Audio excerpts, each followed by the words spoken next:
Hi guys, welcome back to another episode of the Dive In Pod. My name is Sheila. My name is Lydia. Thank you for watching us. And today we're going to talk about a very interesting topic. We're going to talk about cancel culture. This is going to be interesting. So Let's dive right in. Please don't forget to share, subscribe, and like our videos. We have a few videos that dropped a couple of weeks back. So please share, subscribe, and tell a friend to tell a friend as it supports us. Yes. So today we're going to talk about cancel culture. Oof. What Lydia. is cancel culture?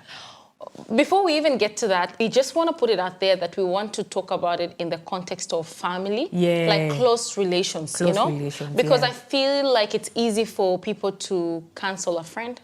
Just cut off your family. Because basically it's cutting off. It's like completely cutting off someone because they are no longer, it's no longer a healthy relationship, towards you, or they are no longer good to you, or they are affecting you mentally. Right. So we just wanted to put it out there that it is about the close relations because it is a very sensitive conversation, but it's a very necessary one. So I hope you stick around and enjoy. Well, when we talk about cancel culture in the context of family and siblings, family is family, and family is blood and it's really close, Family is just not something we take lightly, or, most people don't take it lightly.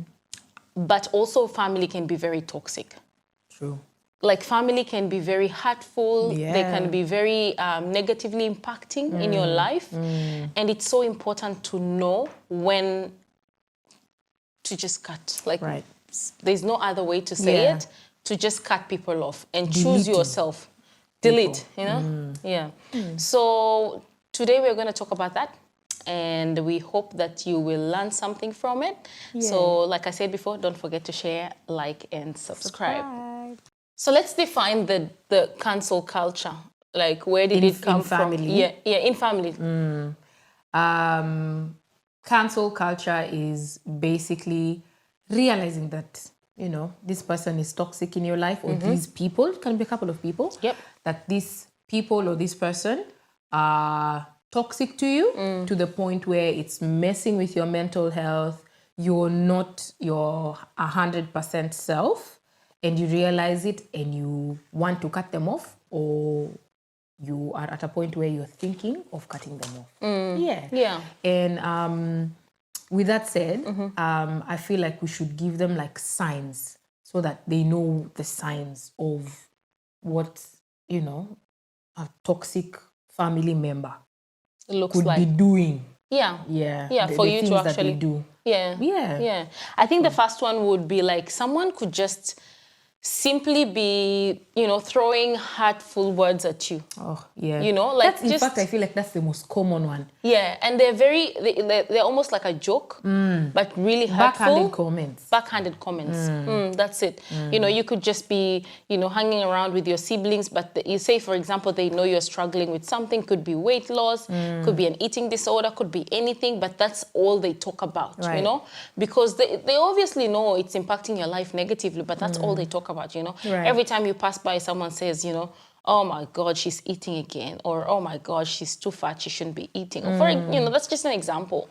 But it could be something hurtful like that, which makes you go and sit down and be bitter, be angry, such people you don't need them, You really don't need them. True, and they can even talk about serious things in your life like a joke. They would even say, I like the fact that, you're just single. Thank God it didn't work. People can just say that and they don't know. They'll be like, it's just a good thing. In fact, why are you laughing? It's true. It's true. Somebody can just say that. Lydia, did someone say that to you? No. No. Listen. People, I know people, and people tell me things, and sometimes I'm like, you know what? It is so sad that people go through these things. Someone can just say it's a good thing. Moving on swiftly, there is narcissistic, traits, narcissistic behavior. And it can be linked to any kind of abuse also. Right? Yeah. Gaslighting also. This gaslighting, it is very common. You know, like, you know those people who actually make you doubt your sanity? You know those people who, you know, turn things that are so obvious in front of your eyes. You're like, you know, I don't like this, it affects me. But people just think, oh, you know, like, what's the big deal, you know? That is really gaslighting, you know? I'll give you an example. I used to have a friend who was in a very toxic, like domestic violent kind of relationship, you know? And this guy was actually bashing her, and the neighbors called the police. And when the police came, this guy ran to her and was like, babe, what's wrong? Why are you screaming? The guy that was bashing her? Yeah, the guy who was strangling her. Was like, babe, what's wrong? Why are you screaming? What's the matter? What's wrong? Yeah, you know? And that can be, that makes you will think, holy, you know, like what is happening, you know? But that's in a domestic, that is in like a domestic setup, right? I also know of a lady who's, same scenario, you know, an uncle who used to, you know, her parents passed away, so an uncle was a guardian. Right. And the uncle used to like, you know, she was a university girl, you know, a grown-up, you know? But the uncle used to physically abuse her. You know, like, you know, you're late, you didn't do this, you didn't do that, and would just be bashing her. And then one day when she screamed and the neighbors came, you know, he was like, what's wrong? Why are you screaming? Those kind of uncles, delete them. Delete them. Cancel. Oh my goodness. Exactly, you know. Those are signs of people who don't have no, you know, they don't care about you. They don't care about your feelings. Yeah. They don't care about how their actions are impacting on you. Right. You know? Yeah. Yeah. What other sign?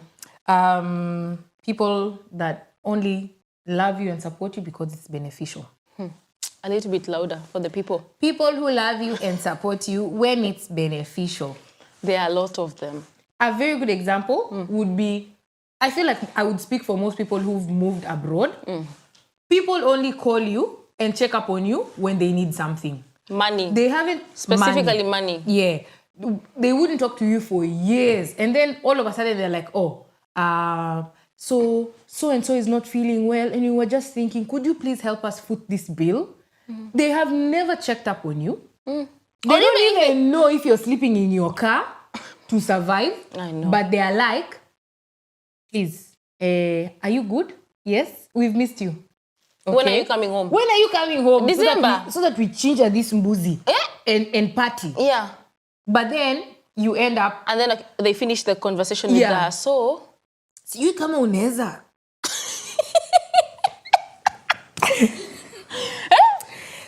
Hiyo message ya M-Pesa inaweza, sijui kama unaweza tetemesha hii simu yangu.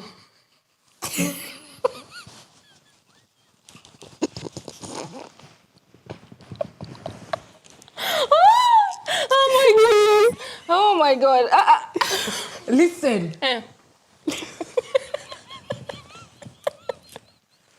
Oh dear. Listen. I need tissues. Listen.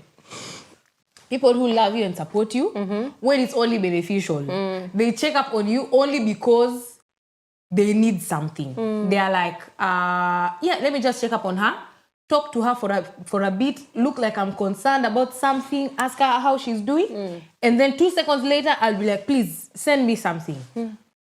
That's a family tie that. And in addition to what Lydia said, like, you know, like sometimes people ask for help, you know, they genuinely need it, whatever. But it's the entitlement whereby when you say, I don't have money. Right. Hey, you become Gaddafi. They become the enemy. Trash your name. They tarnish your name completely. You become the enemy. Like, it's like people who are abroad should not say they don't have money. Listen. Those people, cut them.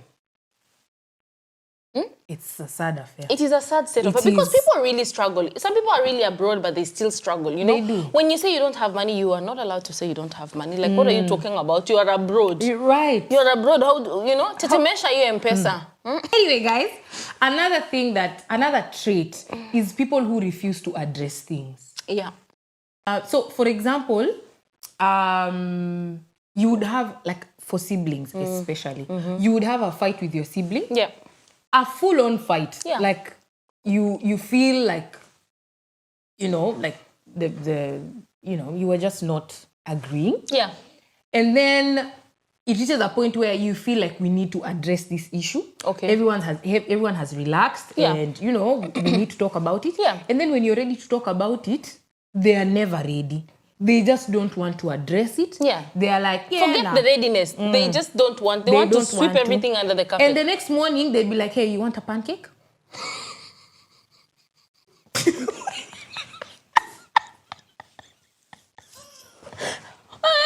You like your tea white or black? Like nothing happened. Like nothing happened. Somebody just stands black and white like this. And you wonder, it makes you feel a bit delusional,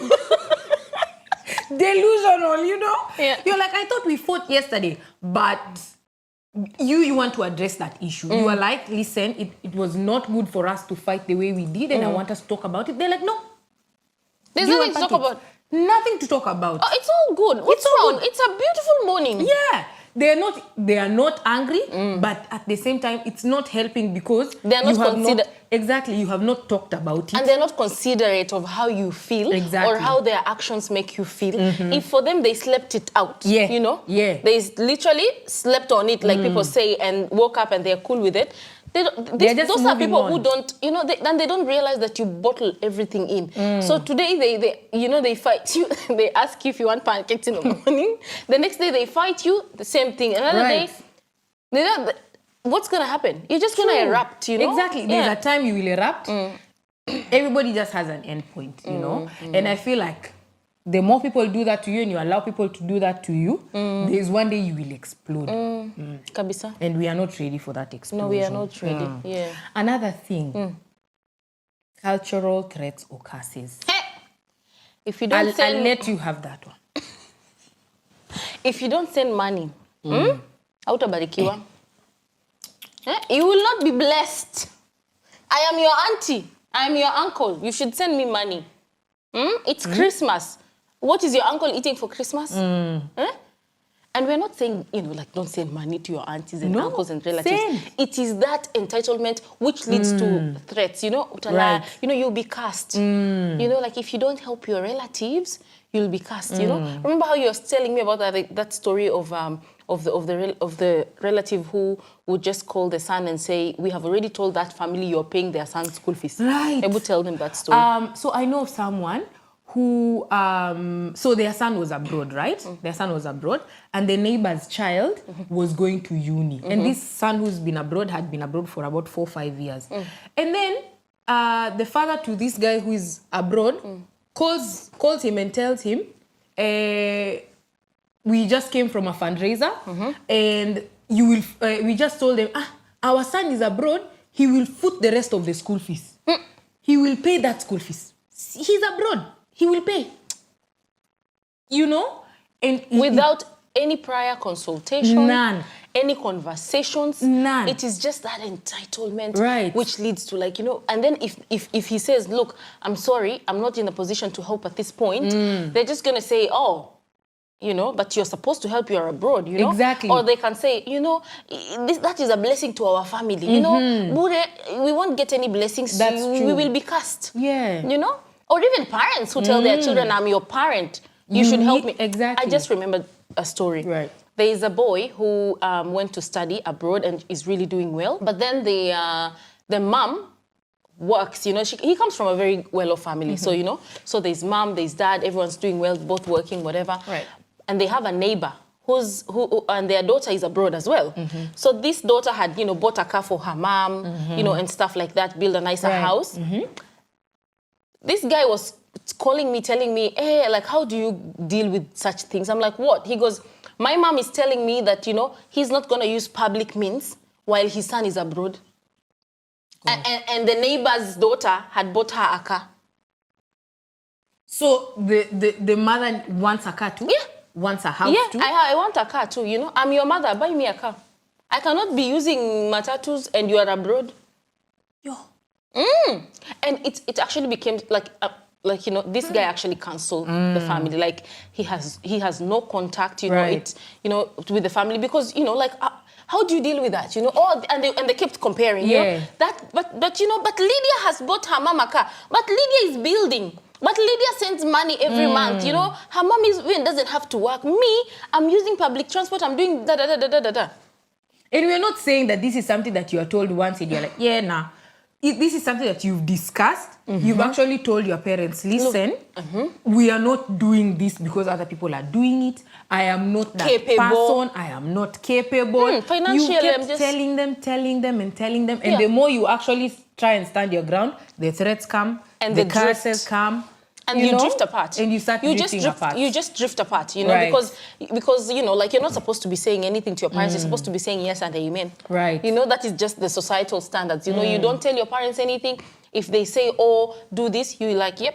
Thank you very much. Yep, you know. So, you know, like, you know what? Like, if it gets to that point, you just cancel them. I'm sorry. True. Yeah. To the point where it's not giving you any peace. You don't have any peace anymore. You can't really call your parents just to call them and check up hello. on them. It becomes a problem. Yeah, you know, once you've done what needs to be done and they're still pushing and it's affecting you, nah, no thank you. That's true. Yeah. Also, I feel like we need to talk about, you know how we talk about, you know, it's a good thing. You know, like, you know, check them, but the challenge of doing that. You know, like I was just about to say that. I'm glad it's the next point because I was just about to say, well, you know, I could say here, you know, just cancel them. But it's not easy. Let's be honest, you know. Like, family is family. It's blood, you know. Your brothers, your sisters, your cousins, you've been raised together. You've had Christmas together, you know. And your aunties, they've kind of been spoiling you since you were a little baby. And now you're grown. And now, you know, these diving pod girls are telling you to cut them off, you know. Literally what you're trying to say is, obviously cut them off if they are affecting you negatively, if they are no longer, you know, health-wise, you know. Like if you feel like it's toxic, it's negatively impacting your general health, you know, or general well-being, I should say, you know. So with our next point, what is our next point? So we want to talk about, you know, the challenges of just wanting to, you know, move away from that family tie. Yeah. I feel like one, it's more like a consequence that people fear is the lack of provision. Oh yeah. And you know that, you know, it's not easy to cut people off, like you said.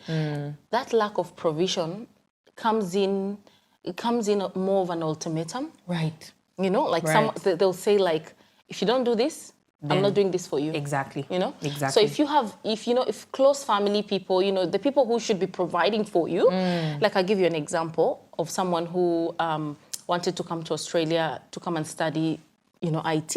And the mom is like, you're not going to Australia unless you're studying nursing. Because my Mama Nani has told me nursing is the good course in Australia.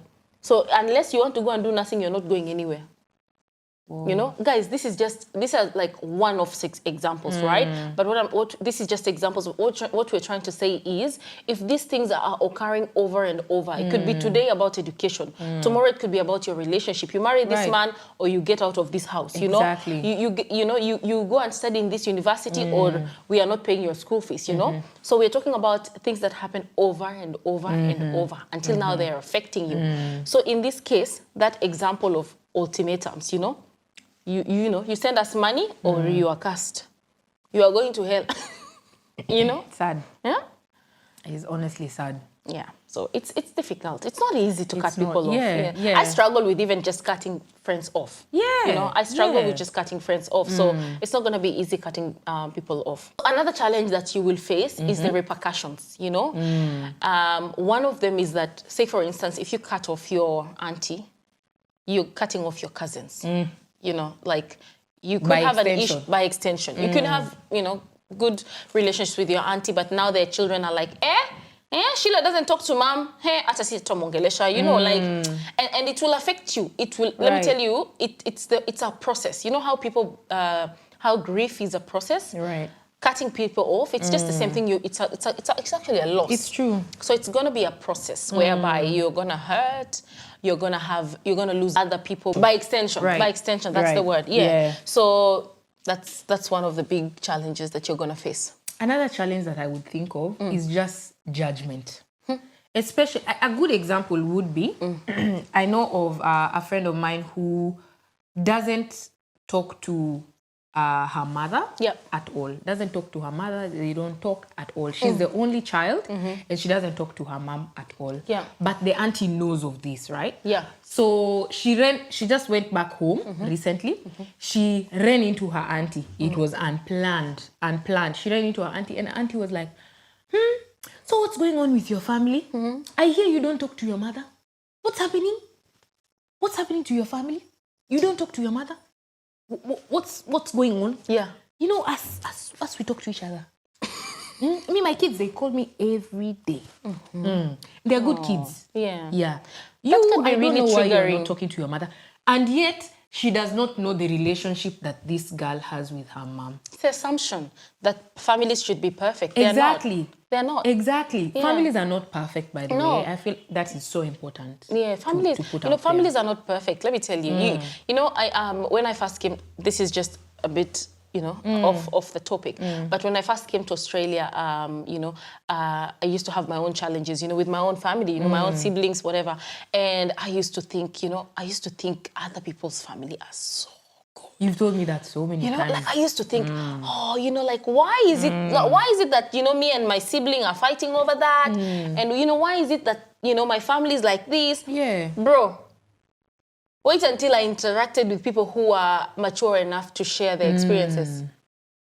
Who are open enough to actually share. I just realized, you know what? Everyone's family is messed up. Everyone's family has their own drama. Everyone's families have their own issues, Exactly. Like I always say, everyone's family have their own addiction, Could be addiction to sibling rivalry, addiction to alcohol, addiction to religion, addiction to I don't know what. Every family has dramas. That's Don't true. ever think yours is like, whatever. Nah. Yeah. So, you're doing well. You're doing well. In fact, you're going far. Don't worry. You're doing well. Yeah. What else? So, another challenge I would think of is if you're the kind of person who wants closure, you feel like, when you cut off someone, that means you're not looking for closure. You're like, listen, I am done. I don't want to hear anything else. I'm going for myself and for my mental health. It's difficult because you don't know what this person is sharing with everybody else. Validation. And you cannot come and say, this is I really want to validate what my happened. explanation, Yeah. my side of the story. Right. I actually read somewhere where they said if they don't want to be responsible, they will not be accountable. If they don't want to be responsible, they will not be accountable. It doesn't matter. It doesn't matter how That is true. How you look for everyone to try. Listen, there's nothing. Someone said there's someone. I don't know where I read this, but someone says when a snake bites you, you go and get the antidote. Yeah. You don't run looking for the snake. That's true. Right? Listen, if people are toxic to you, they are no longer serving you, they are, unhealthy, they're affecting your mental health, don't be looking for no closures. Yeah. Because in the first place, they are not wrong. Right. In their eyes, they are not wrong. It doesn't matter if you speak to them in Kiswahili or French or Whatever. Kalenjin, they will just have a reason or they will have an explanation. Apana, what I was saying. Exactly. But, you know yourself. You know that's not right. So just, if you've got to that point, forget the closure. That's true. Yeah. That's very true. Another thing that I just thought of, you know how maybe you come from a family where people have been speaking hurtful words to you, people saying, she will never make it. Hey. She, forget that one. That one is clear, case closed. We That one already will know not her finish life. high school. That one will not finish high school. Yeah. That one will never even go to uni. That one will just be married by that boy. We are Africa, Nairobi. For some people, Nairobi is the place.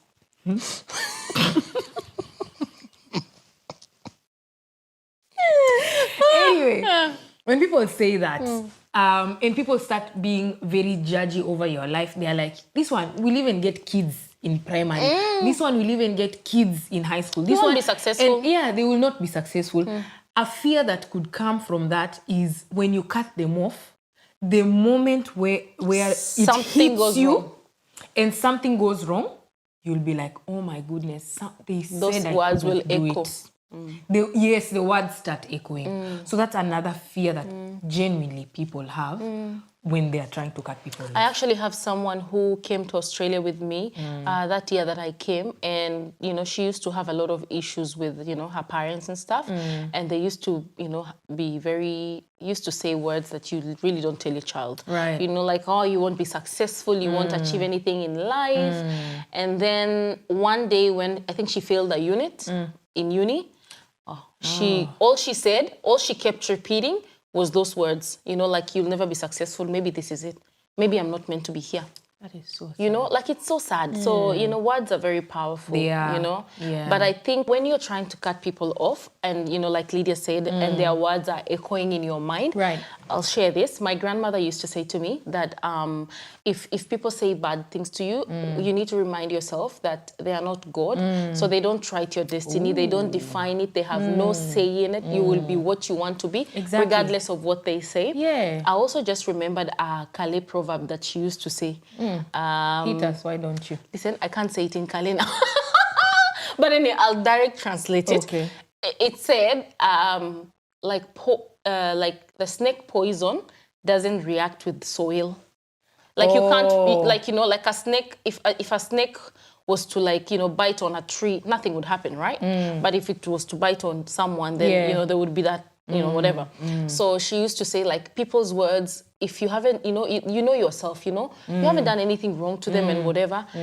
If they say anything to you, it's like poison coming in contact with soil. Right. Nothing's going to happen. You know what I mean? Yeah. So, speak affirmations to yourself. True. And just remember that God holds your destiny if you're a Christian, and, life is what it is. What you make it to be.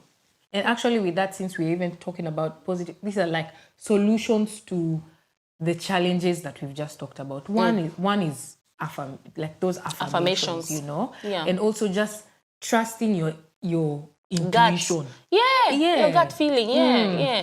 Because the gaslighting, the narcissist, they will try and make you think you are the wrong one. Exactly. They will actually get everyone to rally behind them and make you doubt your sanity. That's so true, yeah. So just trust your intuition. Trust your intuition. Another one is?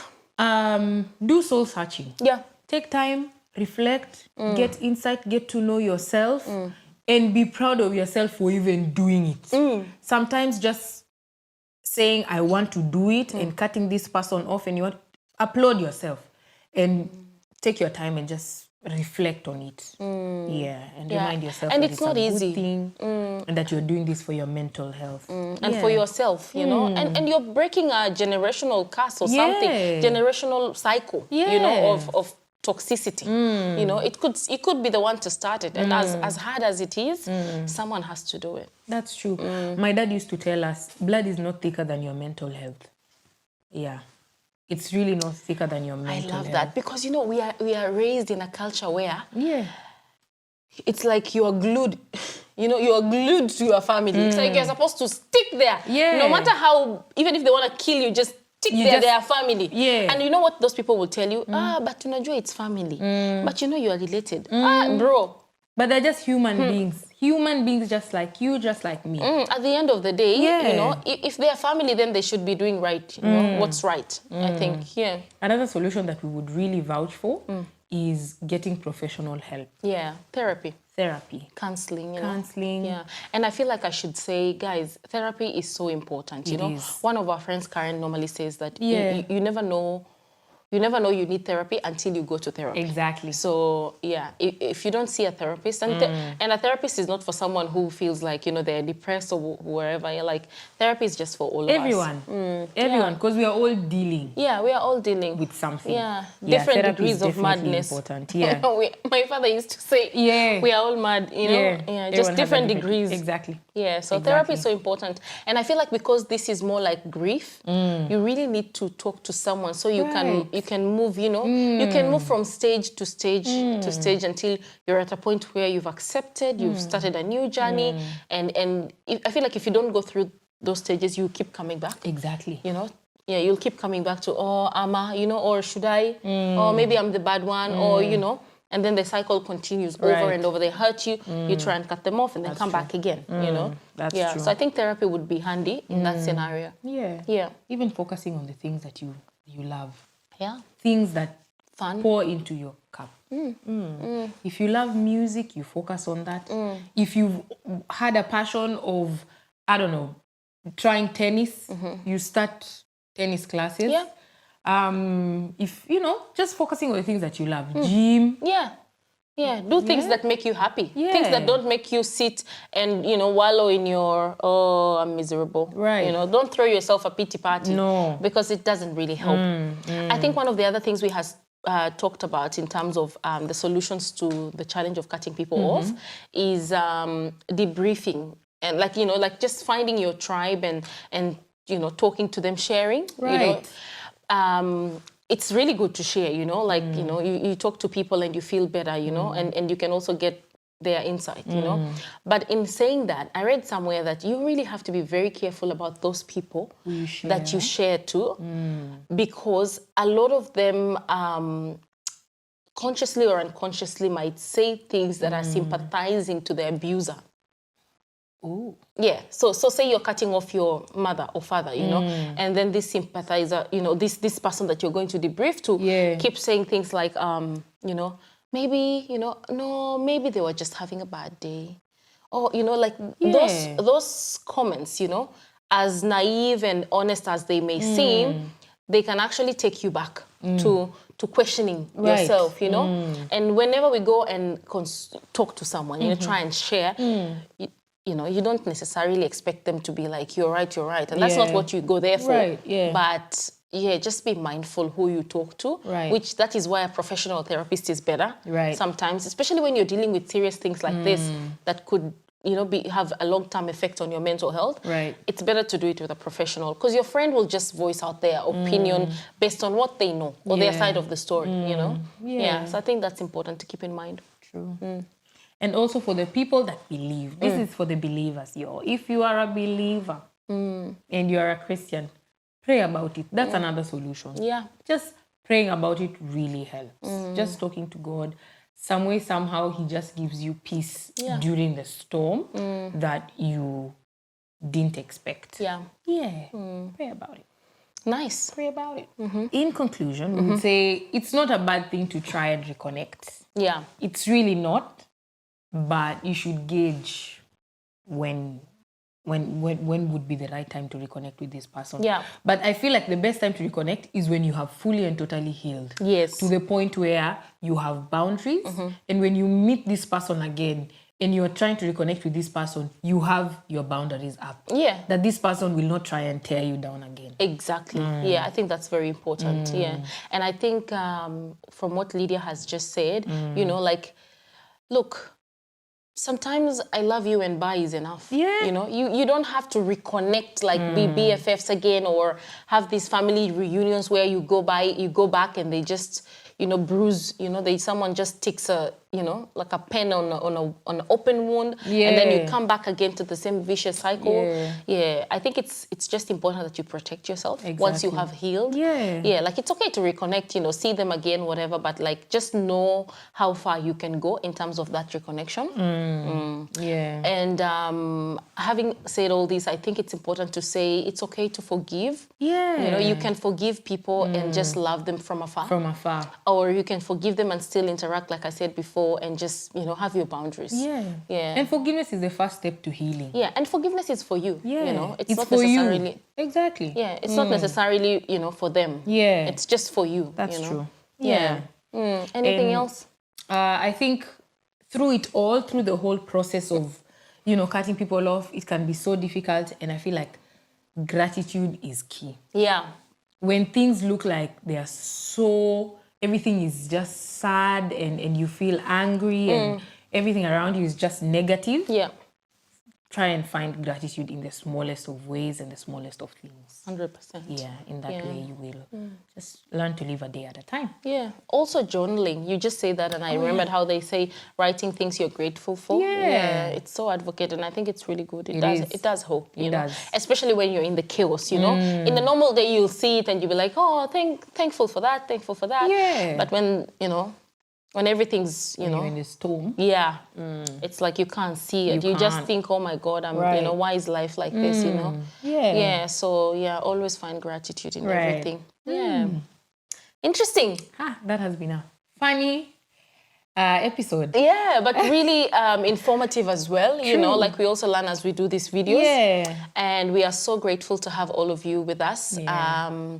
So I hope you enjoyed. I hope you learned something. Yeah. Like I said before, don't forget to share, like, and subscribe. Yeah. Until next time. Bye. Bye.